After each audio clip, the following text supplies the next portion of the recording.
Brought to you by TechnoSpark 20 series smartphones. I'm superhuman. Delhi में ही आपके कन्हैया आ गए हैं तो क्या असर पड़ेगा? भाई पूरबियाँ हैं हमारी साइड के, वो भी दोनों कैंडिडेट अच्छा बोलते हैं, क्या असर पड़ेगा? तो पूरब वर्सेस पूरब की लड़ाई हो गई ना। दिल्ली की सीट कहाँ बची है? वो बिहार की सीट हो गई या बनारस की साइड की सीट हो गई, चंदौली हो गई। 1 जून तक चुनाव है, तो क्या उत्तर प्रदेश में डायनामिक्स बदल सकते हैं? जो आंकड़े बता रहे हैं हमें उसके हिसाब से कि उत्तर प्रदेश में उन 20 में से 7 सीटों पे अपोजिशन हमारे आंकड़ों में आगे है, 13 सीटों पे बहुत कम मार्जिन से पीछे है। अगर लड़ेंगे अमेठी या रायबरेली से प्रियंका गांधी और राहुल गांधी, तो क्या वो जीत सकती है कांग्रेस वहां पर? अगर प्रियंका गांधी रायबरेली से चुनाव लड़ती हैं तो उस स्थिति में मुझे लगता है कि कांग्रेस रायबरेली में कमबैक दोबारा करेगी। वायनाड के चुनाव के बाद में वो फिर अमेठी का पर्चा भरेंगे। महाराष्ट्र में इतने समीकरण टूटे बिखरे बने जो अभी तक जारी हैं, इस तरीके से नजर आता है। महाराष्ट्र जो कि इतने दशकों से बाइपोलर चल रहा था, वहाँ पे बाइपोलैरिटी के अंदर मल्टीपोलैरिटी इंड्यूस कर दी गई और इतनी बुरी तरीके से इंड्यूस की गई कि जो परंपरागत इक्वेशन थे वो सारे इक्वेशन ध्वस्त हो गए। जैसे आपने उत्तर प्रदेश का उदाहरण दिया कि 20 सीटें फंसी हुई है या मार्जिन कम है, जो they can go either way, तो महाराष्ट्र में भी उसका कोई नंबर है या वही नंबर है जो आपने दिया? नहीं, महाराष्ट्र में तो आप अगर ऐसे पूछेंगे तो सारी सीटें फंसी हैं, सिवाय उन 17 सीटों को छोड़कर जहां पे भाजपा का मुकाबला कांग्रेस से है। बिहार में मोदी वर्सेस तेजस्वी सीधे तौर पे हो रहा है। नीतीश गायब हैं इस सीन से, बीजेपी के प्रदेश अध्यक्ष गायब हैं। जैसे उनके पिताजी की लाइफ लॉन्ग एक लाइन काम आई उनको कि उन्होंने आडवाणी जी को गिरफ्तार किया, लालू जी ने, और उनकी सेकुलर पॉलिटिक्स का वो हाई पॉइंट था जिसको आज तक वो लोग इनकैश करते हैं। दक्षिण भारत का अगर आप हमें सिनेरियो समझा दें तो बेहतर रहे। 100 सीटों से 150 सीट के बीच की रेंज में जब आप बात करते हैं तो आपको हमेशा लगेगा ये चुनाव तो खुला हुआ है, चुनाव तो बंद नहीं हुआ है। तो आप इतना कॉन्फिडेंटली ये कैसे कह रहे हैं कि ये तीसरा टर्म आ सकता है? जो अनुमान आ रहे हैं उसमें भारत जोड़ो यात्रा बिल्कुल डिस्काउंटेड है। जितना फायदा उन्हें भारत जोड़ो यात्रा का पहली बार मिला था, उस तरीके का लाभ दूसरी बार में नहीं हुआ। मिलना चाहिए था। 2019 में यूपी में चुनाव हुआ 80 सीटों पर, 2024 में होगा। दोनों चुनाव में फर्क क्या है? इन चुनाव में टर्नआउट पे बहुत ध्यान रखिए कि क्या इंपैक्ट होता है। मामला केवल इतना है, कपार गर्म करके लोग वोट डालेंगे या नहीं डालेंगे, उस पे काफी कुछ डिपेंड करेगी। ये इंडिया ने गेन तो कर रहा है लेकिन उतना नहीं जितना शायद कर सकता था। बहुत सारे लोगों ने लिखा, अरे नहीं आप कुछ गलत कर रहे हैं, आपको नहीं समझ में आ रहा है, आप देखिए फलानी बाड़मेर की सीट फंस गई है, चुरू फंस गई है, ये फंस गई, वो फंस गई है। 6 सीटें फंसी हुई हैं। जैसा complete minority polarisation Mamata Banerjee के लिए हमने देखा पश्चिम बंगाल में, वैसा कंप्लीट माइनॉरिटी पोलराइजेशन अब आप देखेंगे सपा के लिए उत्तर प्रदेश में। नमस्ते, मैं अविचल दुबे न्यूज़ तक के इस मंच पर आप सभी का इस्तकबाल करता हूं। चुनावों में 2-4 चीज़ें आप बहुत कॉमन सुनते होंगे।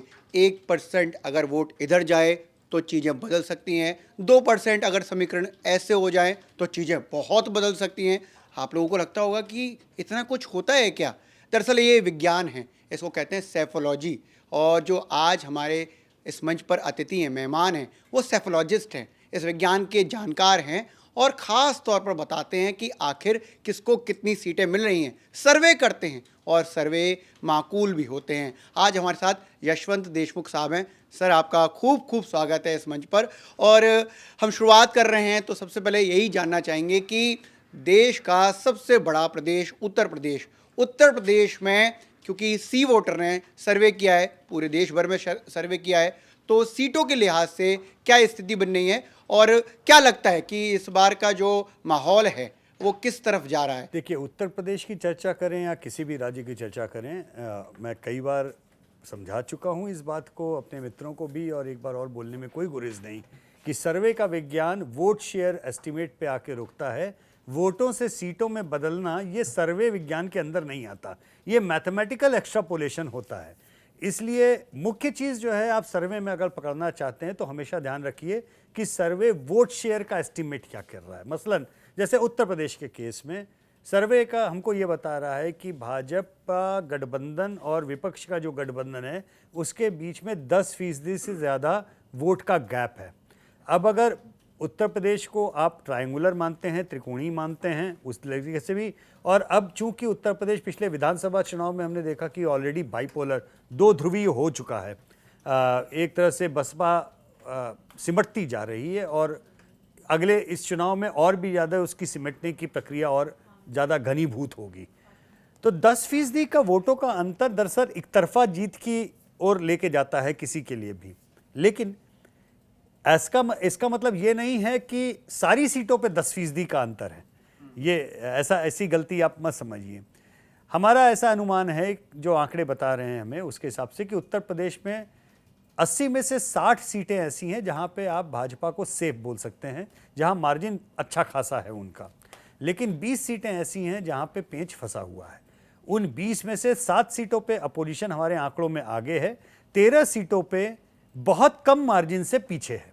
अब ये बहुत कम मार्जिन वाली जो बात है, ये आने वाले हफ्तों में ये मार्जिन या तो बढ़ेगा या मार्जिन घटेगा। अगर मार्जिन घटा तो ये 13 सीटें फ्लिप भी हो सकती हैं, मार्जिन बढ़ा तो अपोजिशन की जो 7 सीटें हैं वो भी फ्लिप होकर के दूसरी तरफ जा सकती हैं। दोनों चीज़ों की संभावना है। तो आप उसी वोट शेयर के ऊपर जो 50 और 40 का बॉलपार्क एक एस्टिमेट आप मानिए, इस बॉलपार्क एस्टिमेट के अंदर 60-20 की स्कोर लाइन भी संभव है और 80-0 की भी स्कोर लाइन पूरी तरह से संभव है। इसलिए इन दोनों ही ऑप्शंस को अपने दिमाग में आप खुला रखिए।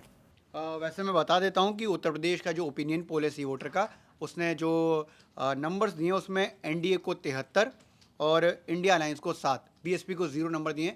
80 सीटें हैं उत्तर प्रदेश में, सबसे ज़्यादा सीटें जो हैं उत्तर प्रदेश की हैं। 7 सीटें इंडिया गठबंधन को हैं, लेकिन उसमें भी एक सीट क्लोज है इंडिया गठबंधन के पक्ष में, और 13 सीटें जो हैं वो मामला वहाँ पर फंसा हुआ है। तो आपको क्या लगता है, क्योंकि आपके पिछले सर्वे के मुकाबले ये इंडिया गठबंधन का अच्छा प्रदर्शन है, तो जैसे जैसे क्या चुनाव पास आ रहा है, जैसे आपने बताया, और अभी भी 1 महीना 1 जून तक चुनाव है, तो क्या उत्तर प्रदेश में डायनामिक्स बदल सकते हैं? देखिए, उत्तर प्रदेश में या पूरे भारत में किसी भी राज्य में डायनामिक्स तभी बदलेंगे जब विपक्ष ये तय कर ले कि हमको ये चुनाव लोकल रखना है, इसको हमको केंद्रीय चुनाव नहीं बनाना है। अगर विपक्ष स्थानीय मुद्दों पे स्थानीय कैंडिडेट के ऊपर चुनाव लड़ेगा तो उसके लिए सफलता की ज़्यादा उम्मीद है। और अगर ये चुनाव मोदी वर्सेस विपक्ष ये अगर हो गया तो वो ढाक के 3 पात हो जाएगा। अब विपक्ष क्या पिछली बार से बेहतर चुनाव लड़ रहा है? हाँ भी और नहीं भी। हाँ से तात्पर्य यह है कि ठीक है, क्लैरिटी हो गई है पिछले विधानसभा चुनाव के बाद उत्तर प्रदेश में कि चीज़ें बाइपोलर ज़्यादा हो गई। नहीं इसलिए क्योंकि आपने बसपा को ड्रॉप किया महागठबंधन से और आप कांग्रेस को साथ में लेके आए। अब बसपा गई मरी हालत में भी पिछले चुनाव में 12.5% की पार्टी थी। मैं विधानसभा चुनाव के आसपास ही बात करूं तो भी आप दहाई के उसमें आप देखेंगे कांग्रेस के वोट कितने मिले विधानसभा चुनाव में, 2.5%। तो आपने 12.5% की पार्टी को गठबंधन से हटाया और 2.5% को आप लेके आए, तो आपने 10% का झोल तो वहीं कर दिया, अंकगणित में विशुद्ध आप समझें तो। उसके बावजूद भी अगर सपा कांग्रेस गठबंधन के वोट बढ़ते हुए दिखे तो उसका मतलब यह है कि बसपा के वोट फर्दर डिसइंटीग्रेट कर रहे हैं, और डिसइंटीग्रेशन में उसमें 2 तरफ वोट जा रहे हैं। पहला तो यह है कि माइनॉरिटी और एंटी बीजेपी वोट, वो अब जैसा complete minority polarisation Mamata Banerjee के लिए हमने देखा पश्चिम बंगाल में, वैसा कंप्लीट माइनॉरिटी पोलराइजेशन अब आप देखेंगे सपा के लिए उत्तर प्रदेश में। लेकिन उसका जो उलट है वो उलट ये है, नॉन जाटव दलित, नॉन यादव ओबीसी, इनका जो ध्रुवीकरण बीजेपी के लिए 14 और 19 में हुआ और 2 विधानसभा चुनाव में हुआ, वो प्रक्रिया अभी भी जारी है। उसमें से एक चोट जाट मतदाताओं की लगने की उम्मीद थी क्योंकि आरएलडी चली गई थी, लेकिन पिछले विधानसभा चुनाव के बाद में वो भी समझ में आया कि उसकी लिमिटेशंस हैं। क्योंकि जब तक अजीत सिंह जी जिंदा थे, अजीत सिंह के आप अगर चुनावी प्रदर्शन को देखें पिछले 25 साल में, उनका बेस्ट पॉसिबल प्रदर्शन तब आया जब उन्होंने भाजपा के साथ में गठबंधन किया। हालांकि ये हमेशा रहा कि गठबंधन करके वो सीट जीते थे, मंत्री कांग्रेस के बनते थे, ये अलग विषय है। तो हम मंत्री बनने की सफलता पे ना जाएं। मंत्री बनने की सफलता इस पर डिपेंड करती है कि पहले जीत के आना आवश्यक है, और जीत के आने का इक्वेशन उनका तभी बना जब वो भाजपा के साथ में चुनाव लड़े। तो जाट मतदाताओं वाला भी इक्वेशन बीजेपी ने आरएलडी को अपने साथ में ला करके वो चीज़ भी ख़त्म कर दी। तो ऐसे में जो अपर लिमिट है। आपको याद है विधानसभा चुनाव के समय हमारी कई बार बात हुई और हमने बोला कि ग्लास सीलिंग अखिलेश के लिए 40% है, इसको तोड़ना बड़ा मुश्किल है उनके लिए, क्योंकि समीकरण ऐसे हैं। और दूसरी तरफ उनके लिए लोअर ग्लास सीलिंग 45% का था। हमने बोला था कि 45 के नीचे आता नहीं है, क्योंकि जो भी एंटी एसपी वाला ब्लॉक है वो 45% का बनता है। चूंकि उसका रेसिपिएंट अब अकेले बीजेपी है, बहुजन समाज पार्टी नहीं है, तो वो 45% बनना ही है। जब तक भाजपा 45 के नीचे नहीं आती और अखिलेश 40 के ऊपर नहीं जाते, तब तक उत्तर प्रदेश का मामला ऐसे ही अटका रहेगा। फिलहाल आंकड़े दिखा रहे हैं भाजपा 50% क्रॉस कर रही है। अखिलेश और कांग्रेस का समीकरण 40% जैसा है, वो वहाँ 40% बड़ा अंक है, मैं इससे इनकार नहीं कर रहा हूँ। वो हो सकता है 45 भी हो तो भी बड़ा अंक है, लेकिन अगर भाजपा 50 के ऊपर ही है तो आप 40 हैं कि 45 हैं कि 46 हैं, उसका बहुत ज़्यादा फिर फर्क नहीं पड़ेगा सीटों के ऊपर। अमेठी और रायबरेली को लेकर आज भी जैसे राहुल गांधी ने कहा कि पार्टी तय करेगी कि लड़ना है कि नहीं लड़ना है, तो चर्चा ये है कि केरल का चुनाव खत्म होने के बाद वो लड़ सकते हैं। तो अगर लड़ेंगे अमेठी या रायबरेली से प्रियंका गांधी और राहुल गांधी, तो क्या वो जीत सकती है कांग्रेस वहाँ पर? देखिए, ये जो कल के आंकड़े थे वो सारे इस बात पे थे कि पार्टीगत आंकड़े क्या हैं, क्योंकि इस पूरे सर्वे के समय तक ऑब्वियसली कैंडिडेट डिक्लेयर नहीं किए गए थे और कैंडिडेट्स का बड़ा असर होता है। मसलन अब कल जौनपुर की सीट पर परसों देख लीजिए, बसपा ने जिसको कैंडिडेट दिया, अब वो हमारे सर्वे का हिस्सा वैसे नहीं था कहीं से भी। अब अगर वो 60-70 हज़ार भी ठाकुर वोट काट ले जाती है मैडम जो उनकी पत्नी है, हाँ, तो वो सीधा नुकसान तो भाजपा का ही है ना। तो ये कैंडिडेट्स का तो असर पड़ेगा ही पड़ेगा। रायबरेली और अमेठी ये दोनों ही अभी इस समय पार्टी के वोट के ऊपर भाजपा के तरफ दिख रहे हैं। अमेठी ज़्यादा क्लैरिटी के साथ में दिख रहा है क्योंकि भाजपा का कैंडिडेट वहाँ पे क्लियर है।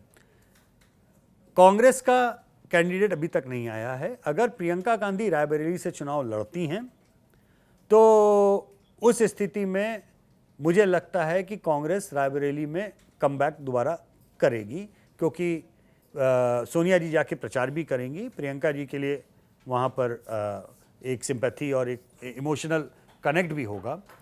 लेकिन उसके साथ में एक जो आपने एक और आईएनएस ने वीडियो रिलीज़ किया था जिसमें देश के कोने कोने से आवाज़ें आ रही थीं कि प्रियंका जी के पति चुनाव लड़ें, तो वो जो कोने कोने की आवाज़ें आ रही थीं, मेरा मानना है कि वो कोने बड़े लिमिटेड हैं। और अगर वाड्रा साहब अमेठी से चुनाव लड़ते हैं तो वो मामला और एक तरफा ही होने की उम्मीद होगी। उस तरीके से अमेठी को गंवाने से तो बेहतर है कि कांग्रेस वो सीट सपा के लिए छोड़ दे, कम से कम कहने के लिए होगा कि हम नहीं लड़े थे इसलिए स्मृति ईरानी जीत गई। अच्छा कंटेस्ट होगा अगर राहुल गांधी दोबारा लड़ें, जिसके लिए कहा जा रहा है कि शायद वो वायनाड के चुनाव के इंतज़ार करेंगे, वायनाड के चुनाव के बाद में वो फिर अमेठी का पर्चा भरेंगे। अगर ऐसा होता है तो अच्छा कंटेस्ट होगा अमेठी और रायबरेली दोनों में। लेकिन जितने आंकड़े अभी तक दिख रहे हैं उसमें मिलिंद ये लग रहा है कि स्मृति ईरानी एक अच्छा खासा बेस अपना व्यक्तिगत भी अब बना चुकी हैं। 5 साल में वो जितनी बार गई हैं वहाँ पर, मुझे लगता है अगर कोई वो एक रिपोर्टिंग के लिहाज से भी अगर केवल काउंटिंग करवा ले इस बात की, तो मैं शायद गलत नहीं होऊंगा ये कहने में कि 5 साल में जितनी बार स्मृति ईरानी अमेठी गई हैं, शायद 30 साल में गांधी परिवार के टोटल विजिट्स उतने नहीं हुए होंगे। तो जो क्षेत्र में रहेगा उसको उसका लाभ मिलेगा। लेकिन अगर राहुल गांधी दोबारा लड़ते हैं तो कंटेस्ट वॉकओवर नहीं होगा, कंटेस्ट अच्छा होगा। सर, इंडिया अलायंस बना, इंडिया अलायंस को लेकर जो है 4-5 स्टेट को ही खास चर्चा होती है, तो मैं महाराष्ट्र की चर्चा कर लेता हूँ। महाराष्ट्र में इतने समीकरण टूटे बिखरे बने जो अभी तक जारी हैं, इस तरीके से नज़र आता है। इतने जो स्ट्रीम्स में चुनाव हो रहा है उसमें अभी एनडीए 30% वोटर दिखा रहा है 48 में से, और जो 18 सीटें हैं वो इंडिया अलायंस को दिखा रहा है। ये इंडिया अलायंस गेन तो कर रहा है लेकिन उतना नहीं जितना शायद कर सकता था। मेरे ख्याल से वो तो नुकसान में है अगर आप वैसे देखें, क्योंकि 1 साल पहले जो हमारे आंकड़े थे इंडिया टीवी के, इंडिया टुडे के अपने एमओटीएन में, उसमें आंकड़े बिल्कुल उलट थे। 30 और 18 दूसरी तरफ फिगर था और उसके बाद से वो ग्राफ गिरा ही है। मेरा मानना है इस ग्राफ के गिरने और उनके बीजेपी के ग्राफ चढ़ने में केवल और केवल प्रधानमंत्री मोदी की लोकप्रियता की ही भूमिका है, क्योंकि हमारे इन्हीं आंकड़ों में वो भी बहुत क्लियर है कि वहाँ की जिस वर्तमान सरकार चल रही राज्य सरकार उसके खिलाफ काफ़ी नाराज़गी है, अच्छी खासी नाराज़गी है।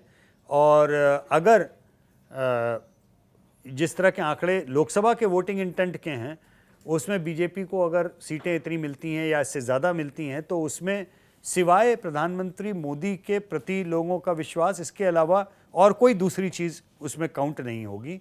और कतई उसको कंफ्यूज मत कीजिएगा कि राज्य चुनाव अगर होंगे विधानसभा के तो वो पॉपुलैरिटी या उस ट्रेंड का उस समय कोई मायने रहेगा। इसको ऐसा सोचने की गलती मत कीजिएगा, क्योंकि आंकड़े बहुत साफ बता रहे हैं कि जो भी वोट दे रहा है महाराष्ट्र में उसके लिए प्राइमरी ऑब्जेक्टिव या तो मोदी का समर्थन है या मोदी का विरोध है, दोनों ही तरीके से। और उत्तर प्रदेश में हम मल्टी कॉर्नर से बाइपोलर हो गए। महाराष्ट्र जो कि इतने दशकों से बाइपोलर चल रहा था, वहाँ पे बाइपोलैरिटी के अंदर मल्टीपोलैरिटी इंड्यूस कर दी गई और इतनी बुरी तरीके से इंड्यूस की गई कि जो परंपरागत इक्वेशन थे वो सारे इक्वेशन ध्वस्त हो गए, नेताओं के, मतदाताओं के, और 2 के बजाय 6 कोण का मामला आ गया। अब बाइपोलैरिटी इसलिए नहीं रही क्योंकि केवल बीजेपी के साथ में लड़ने के कारण अजीत पवार जीत जाएंगे, ये इंड्यूस नहीं है। अजीत पवार के सामने बाकी जो 3 लोग हैं उनमें से किसका कैंडिडेट आ रहा है ये इंपॉर्टेंट है।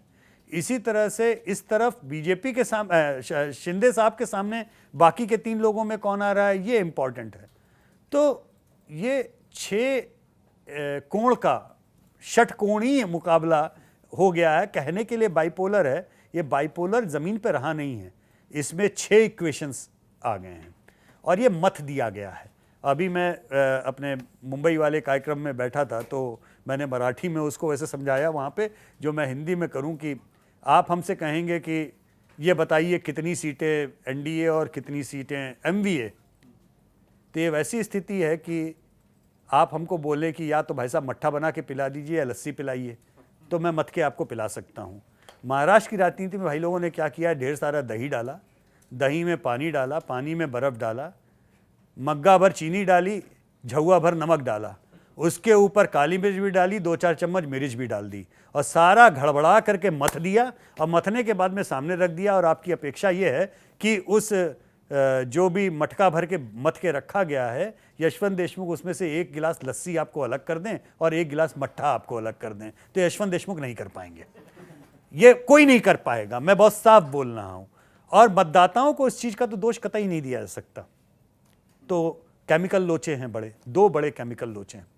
पहला केमिकल लोचा क्या है, जिस भाजपा के वोटर, प्रचारक, सिंपैथाइजर का 30-40 साल से शरद पवार के अगेंस्ट कैंपेन करने का मन और द्वंद्व है और जिसकी राजनीति आपने म्यूनिसिपैलिटी वार्ड से लेकर के पंचायत से लेकर केंद्र के प्रधानमंत्री के चुनाव तक में आपने उसकी राजनीति 40 साल की है, 30 साल की है।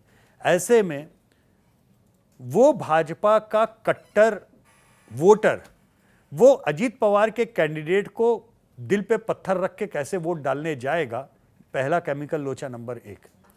दूसरा केमिकल लोचा, बाला साहब ठाकरे को भगवान की तरह पूजने वाला शिव सैनिक वो नरेंद्र मोदी को हराने के लिए कांग्रेस के कैंडिडेट को वोट दे के आएगा। ये इक्वेशन आप सर के बल खड़े होकर के भी मुझे समझा दीजिए कैसे संभव है, तो मैं मानने के लिए तैयार हूं। तो ये डबल केमिकल लोचे, डबल शॉर्ट सर्किट जो चल रहा है, इसमें मतदाताओं को क्यों दोष देना, क्योंकि ये सारी स्थिति तो नेताओं की पैदा की हुई है। इसलिए अलग अलग जगह एक एक सीट, एक एक जगह पे किस पार्टी का किससे मुकाबला है और किस पार्टी ने किसको टिकट दिया है, क्योंकि स्थानीय बहुत सारे जो वहाँ पे बड़े बड़े स्थापित नेता हैं उनका अपना इक्वेशन है, उनको अलग खींच के लाया है, दोनों ही गुटों ने अपने अपने तरीके से लड़ा रहे हैं। तो ये ऐसा मत दिया गया है कि अब आप आनंद लीजिए उसका, जब रिजल्ट आएंगे उसके बाद में तय पाया जाएगा कि बचे हुए की कढ़ी बनाई जाए या क्या किया जाए ये तब तय किया जाएगा। तो यशवंत, जैसे आपने उत्तर प्रदेश का उदाहरण दिया कि 20 सीटें फंसी हुई है या मार्जिन कम है जो they can go either way, तो महाराष्ट्र में भी उसका कोई नंबर है या वही नंबर है जो आपने दिया? नहीं नहीं, महाराष्ट्र में तो आप अगर ऐसे पूछेंगे तो सारी सीटें फंसी हैं, सिवाय उन 17 सीटों को छोड़कर जहां पे भाजपा का मुकाबला कांग्रेस से है। उन सीटों को छोड़कर महाराष्ट्र की हर सीट फंसी हुई है, क्योंकि वही 2 सीटें ऐसी परंपरागत रूप से हैं जहां मतदाताओं में कोई कंफ्यूजन नहीं है। जो मोदी विरोधी है उसको क्लियर है कि हाथ का पंजा है, जो मोदी समर्थक है उसको क्लियर है कि कमल का निशान है। उसके अलावा कहीं कोई क्लैरिटी नहीं है, इसलिए सीटें सारी फंसी हुई हैं। जैसे उत्तर प्रदेश में मैंने बोला कि 20 सीटें अटकी हैं, उस तरह से महाराष्ट्र के केस में उन 17 सीटों को छोड़ के बाकी सीटें अटकी। बिहार का भी एक आंकड़ा है, बिहार में 40 सीटों में से 33 सीटें जो हैं वो जा रही हैं एनडीए को और 7 सीटें जा रही हैं इंडिया अलायंस को। कहने के लिहाज से ये इंडिया अलायंस का 6 का आंकड़ा बढ़ रहा है, लेकिन इसमें बहुत सारे रद्दोबदल हो सकते हैं। पहला सवाल तो यही है कि जो ये आंकड़ा बढ़ रहा है तो इससे माने कि नीतीश कुमार के महागठबंधन से या यूँ कहे कि इंडिया गठबंधन से चले जाने के बाद ये आंकड़ा ठीक है, या अगर साथ रहते तो ये आंकड़े कुछ और हो सकते थे वहाँ? देखिए, बिहार अकेला एक ऐसा राज्य है जहाँ पे अरिथमेटिक केमिस्ट्री से ज़्यादा मायने रखती है। ये पिछले 10 साल के चुनाव दर चुनाव इसको साबित कर चुके हैं, ठीक है ना। और वो अरिथमेटिक में केमिस्ट्री कहीं आड़े आई ही नहीं, ऐसा लगा। नीतीश कुमार इधर गए तो उधर चले गए, आंकड़े आ गए, उधर गए तो उधर आ गए। अब एक अंतर यह है कि 2014 में नीतीश कुमार जब अकेले लड़े थे तो करीबन 14% उनको वोट मिले थे, और वो 14% वोट माना जाता है उनका वोट बैंक है। हमारे आंकड़े बता रहे हैं कि अब नीतीश कुमार का पर्सनल वोट बैंक केवल 7% बचा है, 7 या 8%। वो 14% अब नहीं है, लेकिन वो 7-8% भी बाइपोलर मुकाबले में मायने रखते हैं। क्योंकि जब हमने पिछली बार हम अगस्त वाले MOTN में आए थे, उस समय हमने बताया था भाजपा की स्थिति बिहार में बहुत ख़राब है और नीतीश कुमार उस समय अपोजिशन के साथ में थे। तो उनके पलटी मारने से चीज़ें बदल गई हैं, इसमें कोई संदेह नहीं। लेकिन चीज़ें क्या ये 39-1 वाली कैटेगरी में बदली हैं, इसमें मुझे संदेह है, क्योंकि उसमें सबसे बड़ा एक्स फैक्टर अब तेजस्वी यादव का आ गया है। आज हमारे ट्रैकर्स बता रहे हैं कि तेजस्वी यादव मुख्यमंत्री की दौड़ में बिहार में नंबर 1 नेता बन चुके हैं, ठीक है। हमारा ट्रैकर बता रहा है कि मुख्यमंत्री फिलहाल जो हैं नीतीश कुमार, उनकी पॉपुलैरिटी धराशायी हुई है, उनकी रेटिंग्स बुरी तरीके से गिर गई हैं। अब अरिथमेटिकली उनके आने से भाजपा को ज़रूर फ़ायदा हुआ है मुकाबला बदलने में, लेकिन आने वाले समय में महाराष्ट्र की तरह से इन लोकसभा चुनाव को दिमाग में रखकर वो अगले बिहार के विधानसभा चुनाव का गणित दिमाग में मत कीजिएगा, क्योंकि वो आप परेशान होंगे। मुझे ऐसा लगता है कि तेजस्वी अगर अच्छा खेलेंगे तो वो बिहार में लंबी राजनीति का एक कोना बन जाएंगे और वो मुख्यमंत्री भी अगले बन सकते हैं। फिलहाल जो 7 सीटों पे आंकड़ा है उनका, वो 7-8 जो है, उसमें आप मान के चलें कि मुकाबला बिहार में करीब 15 सीटों पे बहुत अच्छा हो रहा है मोटे तौर पे। तो जैसे मैंने यूपी का आपको बताया कि अब 60 और 20 का फिगर है अगर चीज़ें सब बिगड़ जाएं तो, उसी तरह बिहार में 25 और 15 का फिगर रखिए अगर सब चीज़ें बिगड़ जाएं तो। लेकिन इसका अर्थ ये कदापि नहीं है कि वो 39-1 और 40-0 नहीं हो सकता, क्योंकि अगेन अरिथमेटिक जो है वो अरिथमेटिक बहुत महत्वपूर्ण है, और जो गैप है इन दोनों के बीच का वो ऑलमोस्ट यूपी की तरह से ही 10% के ही आसपास का गैप है, उससे कम नहीं है। तो वो गैप बहुत अरिथमेटिक में अपनी तरफ से इम्पॉर्टेंट है, और इसको भी ये मानना चाहिए कि मुद्दे के तौर पे तेजस्वी मुख्यमंत्री की दौड़ में भले ही नंबर 1 हो, प्रधानमंत्री के मुद्दे के ऊपर लगभग 70 और 30 का स्प्लिट आता है अगर आप केवल राहुल गांधी और प्रधानमंत्री मोदी के बीच में एक ऑप्शन चुनने के लिए जनता को वहाँ पर बोलें, और वो ही सबसे बड़ा मुद्दा है। प्रधानमंत्री की लोकप्रियता ही वहाँ पे सबसे बड़ा मुद्दा है। लेकिन बिहार में चुनाव क्या प्रधानमंत्री मोदी वर्सेस तेजस्वी होता जा रहा है? लालू यादव अभी तक चुनाव प्रचार में आए नहीं, और जिस तरीके से आपने भी कहा कि तेजस्वी की लोकप्रियता ट्रैकर बता रही कि काफ़ी बढ़ी, और तेजस्वी ने बीते दिनों में 42 रैलियां की है सिर्फ 4 लोकसभा क्षेत्र के लिए, तो क्या ये माना जाए कि वो बिहार में मोदी वर्सेस तेजस्वी सीधे तौर पे हो रहा है? नीतीश गायब है इस सीन से, बीजेपी के प्रदेश अध्यक्ष गायब हैं। अगर बात की जाए तो बीजेपी एनडीए के और दूसरे भी दल के नेता, उनकी रैलियां उस तरीके से नहीं आ रही जिस तरीके से मोदी वर्सेस अब तेजस्वी की चर्चा है। देखिए, मोदी वर्सेस तेजस्वी ग्राउंड पे तो होगा ही, स्वाभाविक सी बात है। कैंपेन में होता है कि नहीं होता, ये देखने की बात है। क्योंकि जैसा मैंने बोला कि जितना लोकलाइज कैंपेन होगा उतना विपक्ष को ज़्यादा फायदा होगा। तेजस्वी कोई प्रधानमंत्री पद के तो उम्मीदवार हैं नहीं। मुझे नहीं लगता कि वो भी बहुत ज़्यादा इंटरेस्टेड होंगे इन चुनावों को मोदी वर्सेस तेजस्वी बनाने के लिए। वो तेजस्वी वर्सेस नीतीश का ही लड़ाई लड़ना चाहेंगे। ये रेस वैसी है जिसमें तेजस्वी यादव का कोई घोड़ा नहीं है। देखिए, इस सारी लड़ाई में शरद पवार हों, चाहे तेजस्वी यादव हों, चाहे ममता बनर्जी हों, चाहे अरविंद केजरीवाल हों, ये सारे लोग लड़ाई बहुत ज़बरदस्त लड़ेंगे अपने अपने क्षेत्र में। लेकिन इन सब के असली रेस जो है अपने विधानसभाओं की है। इसमें घोड़ा विपक्ष का जो है वो कांग्रेस का नेतृत्व है। चाहे आप उसे गांधी परिवार कह लें, चाहे राहुल गांधी कह लें, या जो भी कह लें। और विपक्ष की समस्या ये है कि कैसे वो गांधी परिवार या राहुल गांधी को इस इक्वेशन से हटाकर वो केवल लोकलाइज्ड वो चुनाव लड़ें और लोकलाइज्ड चुनाव में बीजेपी से सीटें अपनी ओर खींचे। तो उस कवायद में अगर तेजस्वी लगेंगे और लोकलाइज्ड इलेक्शन रखेंगे तो उनको फ़ायदा होगा। अगर उन्होंने ये गलती की जिसमें प्रधानमंत्री मोदी के खिलाफ कैंपेन, व्यक्तिगत आक्षेप, लड़ाई, और कई बार होता है लोगों को, कई बार ये गलतफहमी हो जाती है कि हम लड़ाई कर सकते हैं और अगर हम लड़ेंगे और हम 2-4 करेंगे तो भी पटकनी दे मिलने के बाद में भी हमारा नाम तो होगा कि हमने मोदी से लड़ाई लड़ी। तो जैसे उनके पिताजी की लाइफ लॉन्ग एक लाइन काम आई उनको कि उन्होंने आडवाणी जी को गिरफ्तार किया, लालू जी ने, और उनकी सेकुलर पॉलिटिक्स का वो हाई पॉइंट था जिसको आज तक वो लोग इनकैश करते हैं। तो लालू प्रसाद यादव वर्सेस लाल कृष्ण आडवाणी उस समय पे, उस समय की राजनीति में ये नैरेटिव सेट होता था।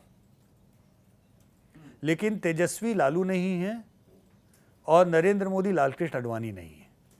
मुझे लगता है इन दोनों चीज़ों को भी हमें थोड़ा समझने की ज़रूरत है, इन दोनों में डिफ्रेंशिएट करने की ज़रूरत है। तो तेजस्वी एक अच्छे एस्पेक्ट हैं विधानसभा चुनाव और बढ़िया लड़ेंगे, इसमें कोई शक नहीं। नतीजे जैसे भी आएँ उसको अलग रखिए, और वो एक बढ़िया लड़ाई लड़ेंगे और आने वाले विधानसभा चुनाव में उनका एस्पेक्ट हमको और ज़्यादा क्लियर दिखेगा। लेकिन जब तक वो नहीं होता तब तक ये लड़ाई नरेंद्र मोदी को हटाने और बनाने की है, और उसमें नरेंद्र मोदी का करिश्मा ज़्यादा अभी काम करेगा। आपने लोकल मुद्दों का जिक्र किया और बिहार में लोकल मुद्दों के साथ साथ ऐसा भी लग रहा है कि खास करके लालू यादव के कुछ बयान, जैसे संविधान खतरे में है, एक तरीके का जो वो बातें कर रहे हैं उस बात में बीजेपी और खुद प्रधानमंत्री मोदी तक को सफाई देनी पड़ रही है बिहार आकर। तो क्या लग रहा है कि इन लोगों ये जो ट्रेंड सेट करना चाहते हैं खास करके बिहार में, इंडिया, क्योंकि बिहार में लगता है कि थोड़ा मामला फंसा हुआ है, क्या उसमें ये सफल हो पाएंगे? जो ट्रेंड अभी चल रहा है, ये सीटें जैसे अभी नंबर आ रहे हैं, जैसे जैसे चुनाव और गरमाएगा, क्योंकि बिहार में तो 7 चरण में चुनाव होने वाले हैं, तो इन मुद्दों की वजह से बदलाव और देखने को मिलेगा हमें बिहार। जब नरेंद्र मोदी राजनीति के हाशिए पे थे, कहीं पर भी बीच की लड़ाई में नहीं थे। अगर आप बिहार की राजनीति देखें, जहाँ पे समता पार्टी के साथ में बीजेपी ने गठबंधन किया था और नीतीश कुमार को मुख्यमंत्री बना करके वहाँ से जो भी राजनीति हुई, बिहार की राजनीति की धुरी नरेंद्र मोदी उस समय तक नहीं थे। उसकी धुरी जो है प्रो लालू और एंटी लालू कैंप की थी। नीतीश कुमार मुख्यमंत्री एंटी लालू ध्रुवीकरण पे बने थे। मुझे नहीं लगता कि लालू प्रसाद जी के किसी भी बयान या किसी भी चीज़ के कारण 2 चीज़ें नहीं होंगी। पहली बात, मोदी जी कितनी भी कोशिश कर लें, जो लालू यादव का फ़ैन है वो लालू यादव को छोड़ करके ट्रांसफ़र नहीं होगा, और लालू यादव सर पटक लें किसी भी तरीके के कैंपेन में, उनको एंटी लालू वोट वो नरेंद्र मोदी को छोड़ करके आपको शिफ्ट हो जाए, ये भी नहीं होगा। बिहार हाईली पोलराइज्ड है उस तरीके से। उसमें बीच में पेंडुलम की भूमिका में नीतीश कुमार इसलिए आते थे क्योंकि वो सच में आलू की भूमिका में थे, किसी भी सब्जी में खप जाते थे, क्योंकि वो जिस कास्ट पॉलिटिक्स में जिस तरीके से वो आते हैं उसमें वो दोनों साइड के कास्ट इक्वेशन में फिट हो रहे थे। जो उनका कुर्मी कोयरी वोट बैंक है वो एलर्जिक नहीं था लादू के वोट बैंक से या भाजपा के वोट बैंक से, इसलिए उनकी सफलता का या बने रहने का राज ये था। लेकिन विरोधाभासी वोट बैंक के साथ में ये एक दूसरे की ओर से जाना ये बिहार में संभव नहीं। सर, उत्तर भारत के अलावा अगर हम दक्षिण भारत की बात करें तो दक्षिण भारत में ही इंडिया अलायंस का जो जलवा जलाल कायम है वही नज़र आता है। पिछली जो स्थितियां हैं वो नज़र आ रही हैं, जैसे कि तमिलनाडु है या केरला है, वहाँ सभी सीटें जो हैं इंडिया अलायंस जीत रहा है। लेकिन जो फंसता है मामला वो देखते हैं हम आंध्रा में आकर, तेलंगाना में आकर, या कर्नाटक में तो फिर बीजेपी के लिए बल्ले बल्ले है। तो आप अगर हम दक्षिण भारत का अगर आप हमें सिनेरियो समझा दें तो बेहतर रहेगा। ज़रूर इस पे बात करेंगे, लेकिन एक बात मैं अपने तक चैनल के जितने भी दर्शक हैं उनसे एक बात ज़रूर कहना चाहूँगा। बहुत सारा सोशल मीडिया में जब हमने बात की कि राजस्थान में 25-0 आ रहा है या हिमाचल में 4-0 है या मध्य प्रदेश में, बहुत सारे लोगों ने लिखा, अरे नहीं आप कुछ गलत कर रहे हैं, आपको नहीं समझ में आ रहा है, आप देखिए फलानी बाड़मेर की सीट फंस गई है, चुरू फंस गई है, ये फंस गई, वो फंस गई है। 6 सीटें फंसी हुई हैं, ठीक है, राजस्थान में ऐसे। हाँ, तो एक तो ये कि जितनी सीटें फंसी हैं वो तो मैं बता रहा हूँ, मैंने तो उत्तर प्रदेश की भी बता दी आपको 20 सीटें फंसी हैं, लेकिन हम नंबर 73-7 का दे रहे हैं, 20 सीटें भले ही फंसी हों, ठीक है। जब आप फंसने की बात करते हैं तो दरअसल आप अपवादों की बात करते हैं, ठीक है ना। अपवादों की बात ये होती है कि अपवादों में बाड़मेर हो गया या 2-4 सीट आप बात करते हैं। 10% से ज़्यादा का गैप मैंने आपको बताया कांग्रेस और भाजपा के बीच में, वहाँ पर भी है। भाजपा 10% से ज़्यादा वोटों से वहाँ पे आगे चल रही है। ऐसे में मोटे तौर पे अगर आप ये बात करें कि 2-4 सीटें अपवाद में लोकल इक्वेशन के कारण पलट भी जाएं, आप सोच रहे होंगे कि आपके साउथ इंडिया का मैं जवाब राजस्थान में क्यों दे रहा हूँ। उसका एक कारण है, क्योंकि अपवाद जैसे हम बात नहीं कर सकते वोट शेयर के गैप के कारण, उसी तरह भाजपा के समर्थक बहुत नाराज हुए जब हमने बोला 39-0 तमिलनाडु में हो रहा है और 20-0 केरल में हो रहा है। बहुत नाराजगी उसमें भी लोगों की आई, आपको पता नहीं अन्नामलाई बहुत अच्छी लड़ाई लड़ रहे हैं, आपको पता। अरे भाई अपवाद हैं, हम खुद ही कह रहे हैं 5 सीटों पे एनडीए के बहुत अच्छा कंटेस्ट हो रहा है।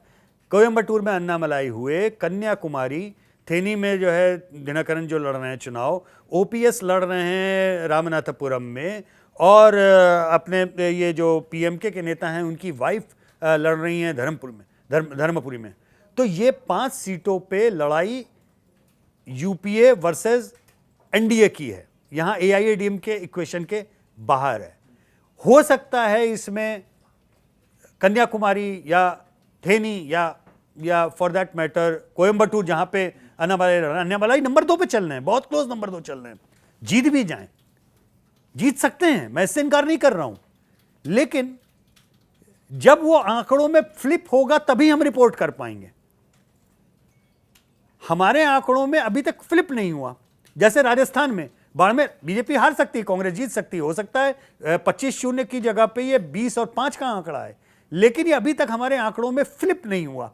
अब जब फ्लिप नहीं हुआ तो हम रिपोर्ट कैसे करें? हम तो केवल आपको ये बता सकते हैं कि भाई ये 5-6 सीटें ध्यान रखिए, मामला बहुत गड़बड़ है। उसी तरह से हम तमिलनाडु में भी बोल सकते हैं 5 सीटें ध्यान रखिए, मामला पलट सकता है। केरल में 3 सीटें, मामला पलट सकता है, हम बोल रहे हैं 3 सीटों पे भाजपा बहुत अच्छा लड़ रही है, बहुत अच्छा। और उसमें स्वाभाविक सी बात है कि बहुत कांटे की टक्कर तिरुवनंतपुरम में है, किन्नूर में बहुत अच्छी लड़ाई लड़ रही है। तो ये एक और सीट है पद्मथत्ता में बहुत अच्छी लड़ रही है 3 जगहों पे। अब जब अगर आंकड़ों में फ्लिप होती तो हम रिपोर्ट करते, फ्लिप नहीं हुई तो जैसे राजस्थान में 25-0 है, केरल में 20-0 है, जैसे गुजरात में 26-0 है, वैसे तमिलनाडु में 29-0 है। तो इसलिए अपवादों के ऊपर अगर आप जाएंगे तो कांग्रेस के एक समर्थक हमारे मित्र हैं, उन्होंने हमको लिखा, आप समझ नहीं रहे हैं, 2-4 सीट 5 सीट अगर 10 जगह पे हो जाती है तो 50 सीट हो जाती है। पॉइंट है, क्योंकि 2004 में ये हुआ था, 2-4 करते करते गिनती में 50 चली गई सीटें, ठीक है। लेकिन इसका उल्टा भी तो उतना ही लागू होता है ना।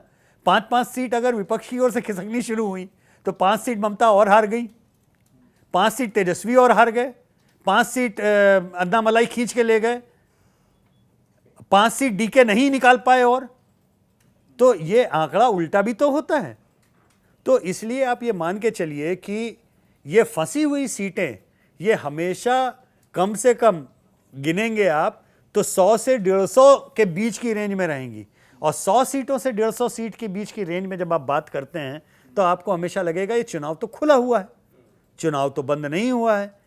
तो आप इतना कॉन्फिडेंटली ये कैसे कह रहे हैं कि ये तीसरा टर्म आ सकता है? तो सच्चाई बात यह है 2004 में हमने केवल मुंह ही नहीं जलाया था दूध पीते हुए, हमने हाथ पैर सब जलाया था केरोसिन डाल के। हम सारे लोग इतने जले हैं कि कोई बात बोलने से पहले हम लोग वापस सुई लेके 2004 पे जाते हैं और समझने की कोशिश करते हैं कुछ तो ऐसा नहीं जो हमसे मिस हो गया, कुछ ऐसा तो नहीं कि हम गड़बड़ करना है। और जब हम उसकी बेसलाइंस देखते हैं तब हमको लगता है, कॉन्फिडेंस आता है कि नहीं, इतनी बेसलाइन गड़बड़ नहीं हो सकती। मसलन 2 आंकड़े केवल दूंगा और आप उससे समझ जाएंगे। 2004 की बेसलाइन क्या थी? 1999 के चुनाव। 1999 के चुनाव यानी इसमें अटल जी जीत करके प्रधानमंत्री बने थे। 1999 के चुनाव में भाजपा का वोट शेयर था 24%, कांग्रेस का कितना था? 28%। यानी अटल जी के प्रधानमंत्री बनने के बाद में भी कांग्रेस को भाजपा से 4% वोट ज्यादा मिले थे।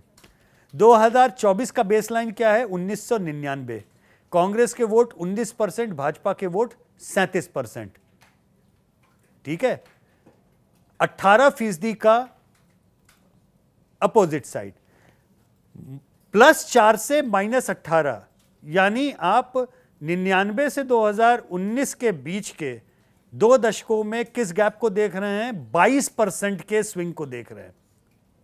22%। आपको लगता है कि 22% का स्विंग रातों रात कवर किया जा सकता है?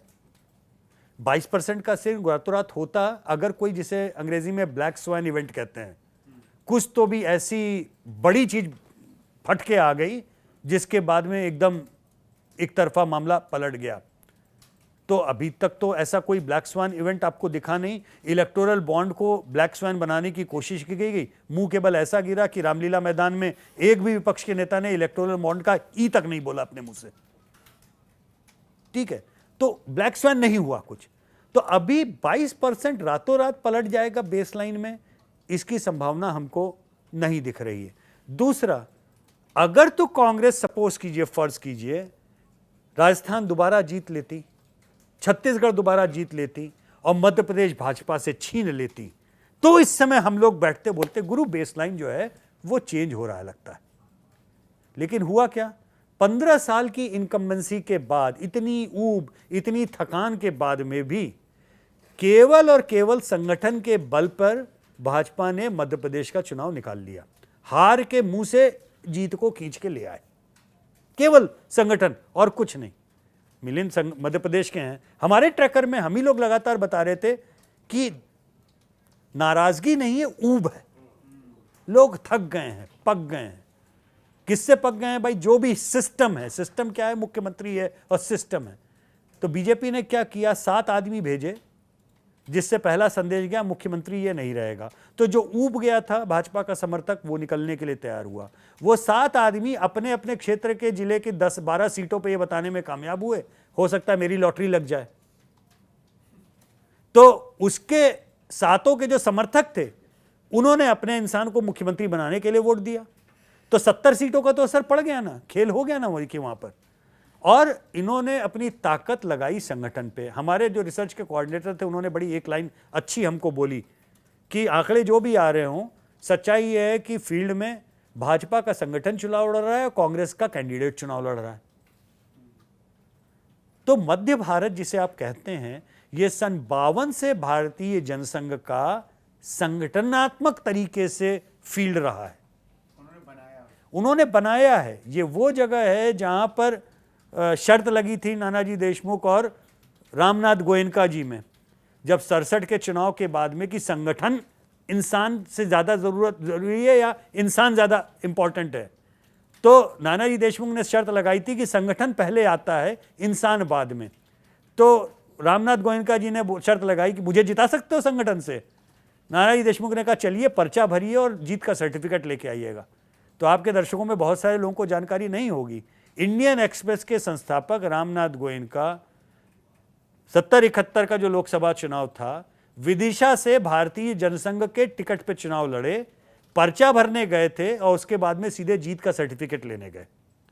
और वो उनका बेसलाइन था जब उन्होंने तय पाया कि अगर इंदिरा जी के अगेंस्ट में कोई मोमेंटम खड़ा करना है तो कहीं ना कहीं उसमें भारतीय जनसंघ या संघ इनकी स्ट्रक्चर ताकत लगेगी और दूसरी तरफ जयप्रकाश नारायण जी की मॉरलिटी, उनका चेहरा और वो लगेगा। ये दोनों चीजें जुड़ेंगी तो मूवमेंट खड़ा होगा, केवल अकेले अकेले पे ये कुछ नहीं होगा।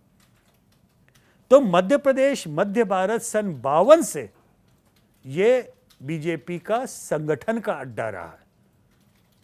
उन्होंने संगठन लगाया और मध्य प्रदेश निकाला।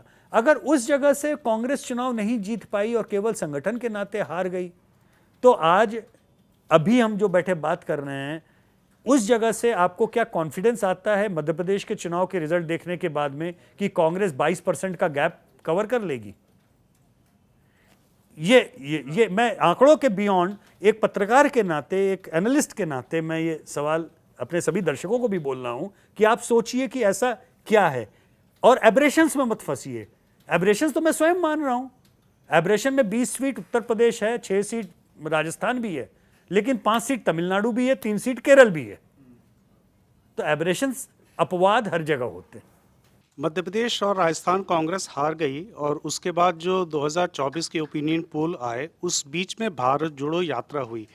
जो अनुमान आ रहे हैं उसमें भारत जोड़ो यात्रा बिल्कुल डिस्काउंटेड है, उसमें कहीं कोई रोल नहीं है, कहीं कोई असर नहीं है। देखिए, भारत जोड़ो यात्रा जो पहली हुई उसका बहुत अच्छा परिणाम दिखा था। पहला परिणाम क्या हुआ? इंडिया टुडे MOTN में अगर आप उसके पहले वाला देखें तो पंजाब के चुनाव के ठीक बाद में अरविंद केजरीवाल की नेशनल रेटिंग 8-9% पहुंच गई थी और राहुल गांधी पहली बार सिंगल डिजिट आ गए थे। अरविंद केजरीवाल और राहुल गांधी में 1.5% का शायद अंतर रह गया था। ममता बनर्जी 6% पहुंच गई थी।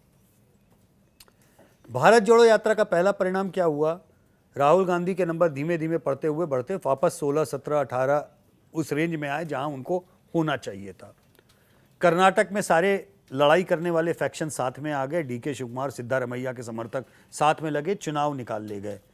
आपका तेलंगाना टच हुआ। तेलंगाना में कांग्रेस नंबर 3 की लड़ाई में चल रही थी, आज उनका मुख्यमंत्री वहां हो गया। हालांकि हिमाचल प्रदेश में वो नहीं गए, कोई भूमिका नहीं थी, लेकिन अच्छा हुआ नहीं गए क्योंकि हिमाचल का चुनाव अगर केंद्रीय वो बनाते तो भाजपा वही चाहती थी और हिमाचल में वोट शेयर का डिफरेंस आप भी जानते हैं 0 था। अगर 1-2% भी, अगर एक बार भी राहुल गांधी गए होते तो बीजेपी वापस सत्ता में आ जाती वहां पर। तो उसका अपना एक इंपैक्ट था, जाने का भी और न जाने का भी, दोनों तरीके से, जो समझदारी से किया था। अभी का जो भारत जोड़ो यात्रा पार्ट 2 जो शुरू हुई, उसका उतना डिजायर्ड इंपैक्ट नहीं मिला। उसका कारण यह है कि इस बार मामला कांग्रेस के स्ट्रांग होल्ड्स का न होकर के अलायंस पार्टनर्स के स्ट्रांग होल्ड का था। दक्षिण में केरल कांग्रेस का गढ़ था, कर्नाटक गढ़ था, तेलंगाना गढ़ बनाया, तमिलनाडु में स्टालिन साहब पूरी तरह साथ में थे। तो जो दक्षिण की ओर से उनको जो किक स्टार्ट मिला भारत जोड़ो यात्रा का, वो पूर्व में नहीं मिला। TMC अलग हो गई, इस कारण से वो पारा ही नहीं चढ़ा जब तक वो बंगाल पहुंचे। उसके बाद में बिहार पहुंचे, तेजस्वी ने ताकत लगाई, थोड़ी बहुत वो किया। उत्तर प्रदेश का आपको हालचाल तब तक आपको समझ में आ गया था।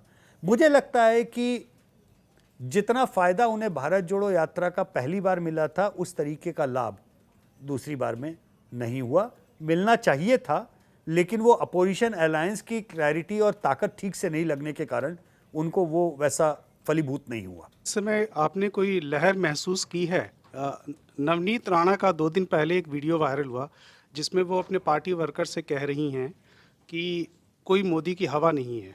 तो आपने कोई महसूस किया कोई हवा मोदी की जो 19 में थी वही 24 में है, कोई है नहीं है? नहीं, मुझे लगता है कि नवनीत राणा का स्टेटमेंट शायद गलत ढंग से इंटरप्रेट हो रहा है। अगर मैं गलत नहीं हूं तो नवनीत राणा ने शायद ये कहने की कोशिश की थी कि मैं तो मोदी लहर में भी इंडिपेंडेंट जीती थी और अब तो प्रधानमंत्री मोदी की पार्टी में हूं। तो ये कोई मुगालता मत रखना, मैं मोदी लहर के भरोसे नहीं हूँ, मैं अकेले भी जीत के आई और अब मैं साथ, मेरे ख्याल से उनका कहने का आशय ये था। देखिए, अगर आप बोलेंगे मोदी लहर नहीं है तो फिर चुनाव किस बात का है? इस चुनाव में टॉकिंग पॉइंट क्या है? चुनाव ही है बेसिकली 14 और 19 का और 24 का प्रो और एंटी मोदी का ही चुनाव है। 543 कैंडिडेट एनडीए के नहीं लड़ रहे हैं, मोदी का चेहरा लड़ रहा है। प्रधानमंत्री हर जगह जाके बोल रहे हैं कैंडिडेट मत देखो, मुझको देखो। बीजेपी का कैंपेन लाइन यही है, मोदी सरकार, अब की बार मोदी सरकार, फिर एक बार मोदी सरकार, अब की बार 400 पार, मोदी की गारंटी। सेंट्रलाइज थीम पिछले 10 साल में इस मुल्क में राजनीति की केवल और केवल नेतृत्व है। लोकसभा के चुनाव में केंद्रीय नेतृत्व और विधानसभा के चुनाव में राज्य का नेतृत्व, ये सीईओ स्टाइल नेतृत्व के ऊपर चुनाव हो रहे हैं। इसीलिए 10 साल में विधानसभा चुनाव में बीजेपी आधे से ज़्यादा चुनाव हारी है। हमारा ऑब्सेशन, हमारा फोकस सारा 14 और 19 पे है। हम ये नहीं देख पाते कि कितनी बड़ी तादाद में विपक्ष के नेताओं ने बीजेपी को हराया है, जहां पर वो मोदी की तरीके से लीडरशिप कर रहे हैं, उस तरीके के इफेक्टिव ऑन द ग्राउंड। ममता नहीं जीती, केजरीवाल नहीं जीते, स्टालिन नहीं जीते, डीके शिव कुमार और सिद्धारमैया नहीं जीते। कौन सा अब देखिए ना लाइन से, हेमंत सोरेन नहीं जीते, तेजस्वी ऑलमोस्ट नहीं जीते। अगर वो 70 सीटें उन्होंने कांग्रेस को थाली में नहीं दी होती, 35 ही दी होती, तो तेजस्वी यादव मुख्यमंत्री होते कि नहीं होते? तो मुझे ऐसा लगता है कि अब चुनाव प्रेसिडेंशियल फॉर्मेट के हो रहे हैं और जो नई जनरेशन है वो सीईओ स्टाइल की फंक्शनिंग के ऊपर जा रही है। वो पार्टी नहीं देख रही है, वो कंपनी देख रही है। कंपनी का सीईओ कौन है और वो पार्टी क्या डिलीवर कर रही है गवर्नेंस की या बाकी चीज़ों की, उसके ऊपर उसको उस तरीके से वोट दे रहे हैं। तो लहर है या नहीं है, सवाल ये नहीं है। लहर तो या चुनाव मोदी सेंट्रिक है, कितनी बड़ी है सवाल ये है। कितनी बड़ी का जवाब मैं इसलिए नहीं दे सकता क्योंकि घर में बैठ करके सर्वे में लोग कुछ भी बोलें, अंततोगत्वा वोट डालने वाले दिन कितने लोग घर से बाहर आएंगे इस पे डिपेंड करेगा।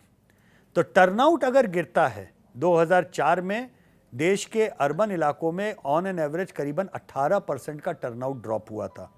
टर्नआउट गिरा तो वो खतरे का संकेत है सभी के लिए।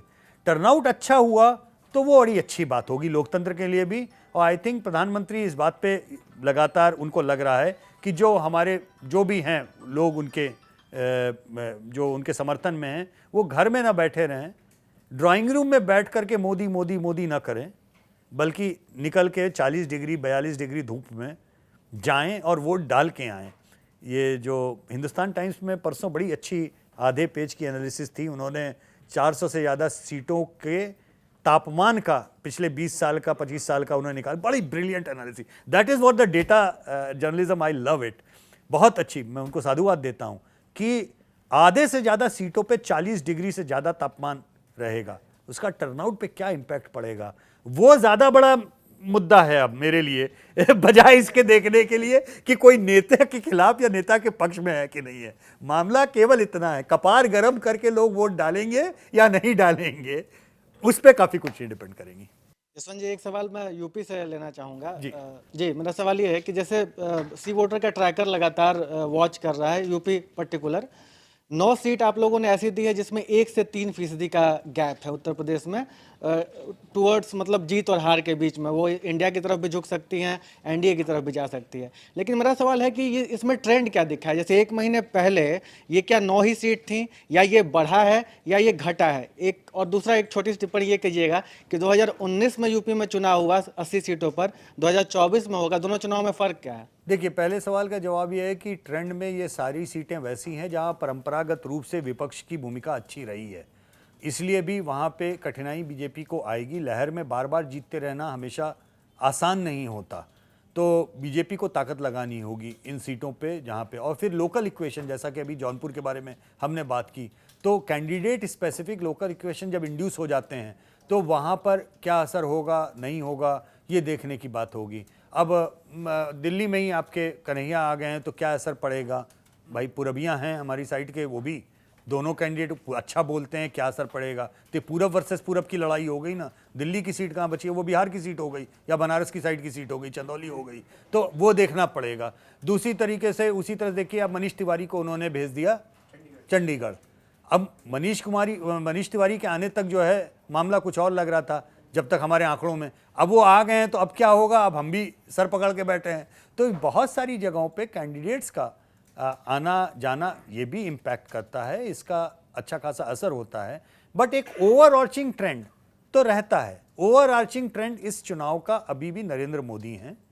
नरेंद्र मोदी किस तरीके का कैंपेन करते हैं, अपने लिए वोट मांगते हैं, और कितने लोग, जैसा मैंने बोला कि 40 डिग्री के ऊपर की धूप में लाइन में लगते हैं, कि हम बोलें किसी को भाई साहब आप नरेंद्र मोदी को वोट देना चाहते हैं जी, 45 डिग्री में लाइन में लगेंगे। अब ये हाँ या ना, ये और एक्चुअली में लगेंगे कि नहीं लगेंगे, ये दो अलग चीजें हैं। तो इन चुनाव में टर्नआउट पे बहुत ध्यान रखिए कि क्या इम्पैक्ट होता है। तो ये जो ओवरऑल पिक्चर है वो ये है कि 373 एनडीए को दिया गया है और 155 जो है वो इंडिया अलायंस को दिया गया है। सर आप आए, आपने अपना बेशकीमती समय निकाला, उसके लिए बहुत बहुत धन्यवाद। बहुत बहुत धन्यवाद।